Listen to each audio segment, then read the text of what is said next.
Bwana, mambo yamekwisha kuwa mambo huko kwenye nchi ya Senegal. Tunafahamu ya kwamba siku ya hivi karibuni shirikisho la mpira barani Afrika lilitoa uamuzi ya kwamba kombe ambalo lilikuwa limetwaliwa na timu ya taifa ya Senegal kuweza kuilirudisha ili waweze kupewa mabingwa wengine. Lakini sasa jambo ambalo limeshangaza bara la Afrika ama wapenzi wa soka ulimwenguni kote ni kwamba taifa la Senegal limetoa msimamo mkali wa kukataa kulirudisha kombe hilo, likisema kwamba kuna hatua kadhaa ambazo zinahitaji ziweze kufanyika ili kuweza kurudisha kombe hilo ama kombe kuweza kubaki mikononi mwao.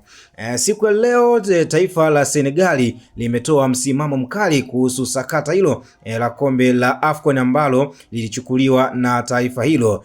Taifa la Senegali limetangaza kwamba halitarejesha kombe hilo kwa sasa mpaka pale kasi itakapotoa uamuzi wake rasmi. Hatua hiyo imekuja baada ya muda mfupi rais wa Senegali kubadilisha picha yake ya wasifu kwenye mitandao ya kijamii, kitendo kinachotafasiriwa na watu wengi ya kwamba ni ujumbe wa kisiasa unaoashiria msimamo mkali wa taifa hilo kuhusiana na kombe hilo la AFCON. Kwa taarifa ambazo zinasambaa ni kwamba Senegal tayari imejulisha CAF kuwa haitarejesha kombe hilo hadi mchakato wa kisheria utakapokamilika. Uamuzi huu unatazama kama hatua ya ujasiri unayochanganya siasa, sheria na michezo, huku wachambuzi wanasema hatua ya kuhusisha CAF inaonyesha kuwa taifa la Senegali inataka suala hilo liweze kuchunguzwa kiundani zaidi na hatua za kisheria ziweze kuchukuliwa.